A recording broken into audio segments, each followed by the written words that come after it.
Bismillahirrahmanirrahim. Dear viewers, once again, welcome to my class. This is me, Turab sir, and you are watching English with Turab sir.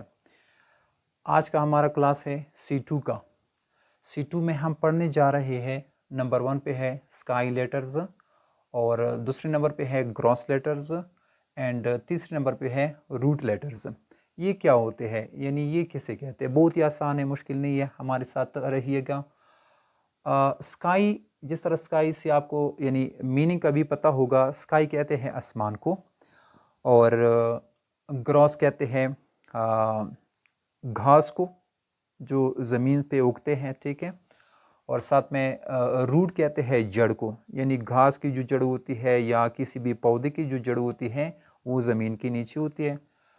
तो check करते हैं sky letters कैसे कहते हैं। और sky letter कहते हैं जब हम स्मॉल लेटर लिखते हैं ना, तो ये जो 4 लाइन वाले, 4 लकीरों वाले जो कॉपियाँ होती है, जो जिससे हम यानी नर्सरी में, प्री नर्सरी में, उन क्लासेस में, 2 ग्रेड में, 3 में हम बच्चों को ये 4 लाइंस वाली जो नोटबुक देते हैं उसमें प्रैक्टिस उनसे करवाते हैं, ताकि सही तरीके से पहचान भी उनको हो सके और लिखने में भी यानी वो महारत हासिल कर सके।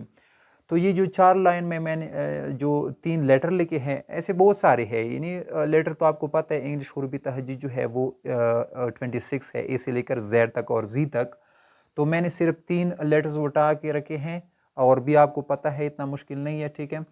ये जो मैंने स्काई लेटर से जो लकीर खींची है बी तक, तो आपको तो पता है इसका कुछ हिस्सा दरमियान मिडल में आया है और इसका कुछ हिस्सा ऊपर वाली लाइन को टच कर रहा है, ठीक है। तो ये दरमियान से होता हुआ तीसरी लाइन को जो टच कर रहा है, इसीलिए ये दोनों में सबसे ऊपर है, तो ऊपर वाली लाइन को टच कर रहा है। तो ये वाला जो लेटर है, ये बी जो है, इसको कहते हैं स्काई लेटर। तो ऐसे बहुत सारे हैं कि जो दरमियान से शुरू हो और ऊपर वाला ये लाइन टच करे, तो उस लेटर को हम कहते हैं स्काई लेटर।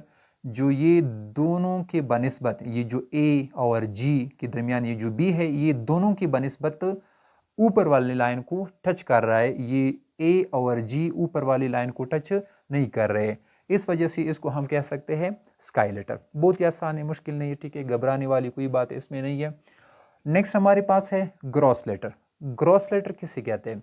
देखिए, ग्रॉस जिस तरह आपको पता है, ना ज़मीन से ज़्यादा ऊंचाई की तरफ बढ़ते हैं और ना ज़मीन से निकल कर फिर ज़मीन में नहीं नीचे जाएंगे, ठीक है। ये ग्रॉस जो जिसे हम कहते हैं यानी घास, ये ज़मीन के ऊपर सतह पर यानी होते हैं, ठीक है। ये जो घास होती है, ये जो ग्रास होती है, तो ये वाला जो ए मैंने लिखा हुआ है, ये बिल्कुल दरमियान वाले जो 2 लाइन है, इनको वो टच कर रहे हैं, ठीक है। इनको बस वो बिजी रखे हुए हैं, ठीक है।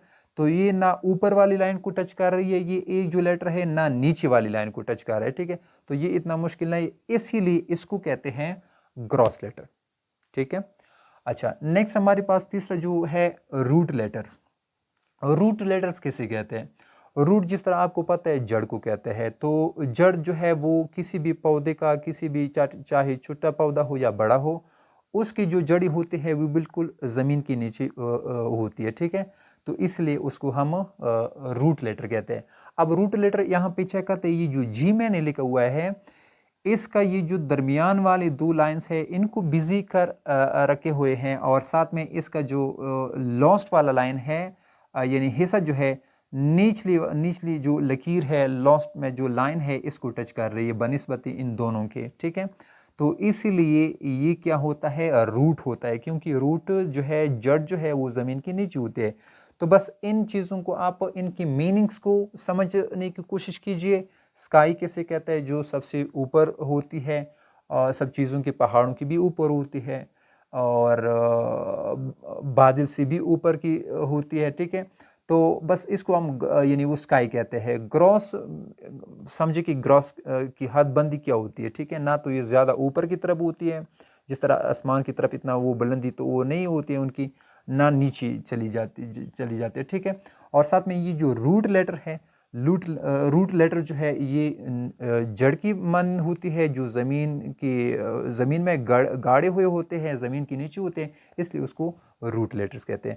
بس یہ میننگ سے بھی شاید یہ آپ کو آسانی مل جائے کہ یہ سمجھ پائیں، آپ اتنا مشکل نہیں ہے۔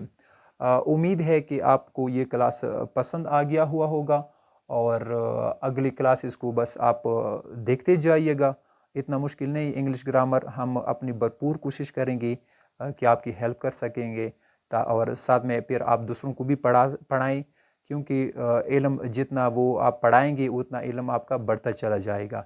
تو دیکھنے کا بہت شکریہ، شاد رہیے، آباد رکھیے، اپنا خیال رکھیے، اللہ حافظ۔